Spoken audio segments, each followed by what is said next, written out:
Shalom. Kami ucapkan yang terhormat kepada Ibu Murni selaku dosen pengampu kami Pendidikan Agama Kristen dan juga teman-temanku yang terkasih. Izinkanlah kami dari kelompok 7 untuk mempresentasikan terkait dengan topik kali ini, yaitu kerukunan antar umat beragama. Kami mengambil sebuah judul yaitu Pembubaran Aktivitas Ibadah GPDI Medlan Ciliwungsi Bogor.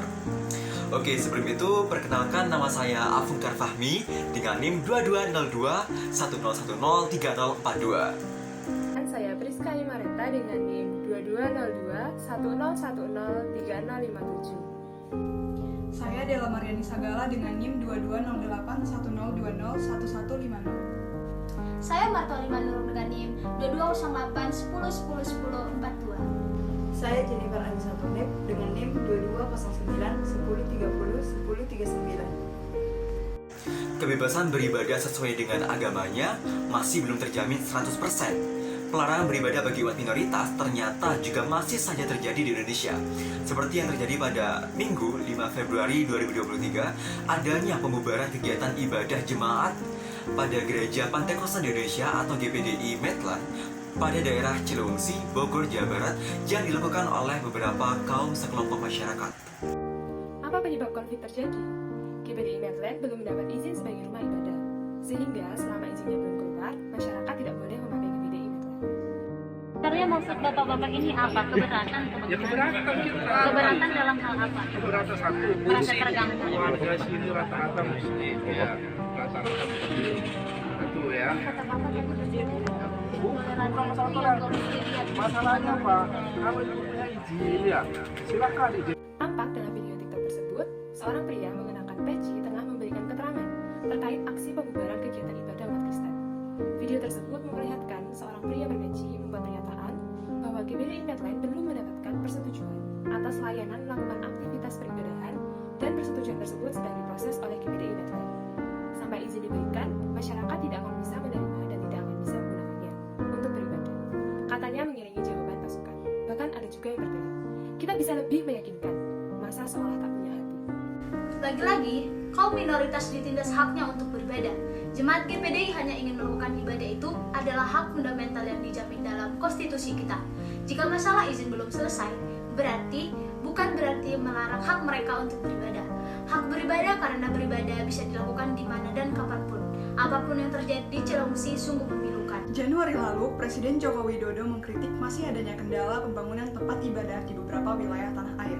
Peraturan bersama ini lengkapnya adalah Peraturan Bersama Menteri Agama dan Menteri Dalam Negeri Nomor 9 Tahun 2006 dan Nomor 8 Tahun 2006 tanggal 21 Maret 2006 tentang pedoman pelaksanaan tugas kepala daerah atau wakil kepala daerah dalam pemeliharaan kerukunan umat beragama, pemberdayaan forum kerukunan umat beragama, dan pendirian rumah ibadah.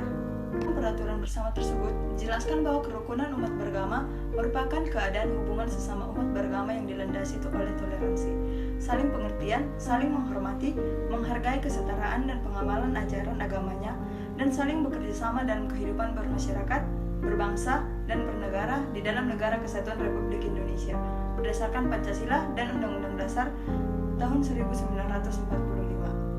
Akan tetapi dalam kasus ini, seorang pria berpeci tersebut telah melanggar peraturan dengan tidak memperbolehkannya beribadah. Nah, padahal hal tersebut telah tertuang bahwa proses beribadahan itu yang menjadi syarat utamanya adalah tidak mengganggu kerukunan dan juga ketentraman. Nah, kemudian pada kasus ini, orang yang berpeci dan tidak memiliki status jabat yang jelas itu sebenarnya juga telah melanggar tentang peraturan adanya kerukunan dan juga ketentraman antar perbedaan umat pada saat beribadah. Pandangan teologi agama terbagi menjadi 3, yaitu eksklusivisme, inklusivisme, dan pluralisme. Eksklusivisme merupakan pandangan yang menyatakan bahwa hanya Yesuslah satu-satunya jalan kebenaran dan kehidupan, menurut Yohanes 14 ayat 6, yang meyakini hanya agamanya yang benar dan yang baik. Inklusivisme adalah mengakui agama lain, namun tetap menganggap agamanya yang paling benar. Dan sedangkan pluralisme menyatakan bahwa semua agama merujuk pada satu Tuhan dan sama-sama menyelamatkan. Menurut kelompok kami, pandangan teologi yang tepat untuk mencegah menanggulangi kasus ini adalah inklusivisme. Mungkin bagi sebagian orang, memandang pandangan ini bersifat konservatif. Namun pandangan ini merupakan salah satu jalan untuk membangun kerukunan antar umat beragama. Inklusivisme merupakan fitrah yang dititipkan oleh Tuhan kepada setiap umat manusia agar membangun kesetaraan, persamaan, kerukunan, dan keadilan. Mengingat potensi benar adalah primer, maka apa amanat agung Yesus Kristus pada Matius 28 ayat 18-20. Nah, bagaimana cara mencegah agar hal ini tidak terulang lagi? Yang pertama, mengetahui dan mematuhi aturan yang berlaku. Sebagai warga negara yang baik, kita harus mengetahui dan mematuhi aturan yang berlaku terkait beribadah di suatu wilayah atau negara. Yang kedua, membangun komunikasi dengan pengurus wilayah setempat. Untuk memperoleh izin beribadah di rumah ibadah, kita dapat membangun komunikasi dengan pengurus wilayah setempat terkait prosedur dan persyaratan yang harus dipenuhi.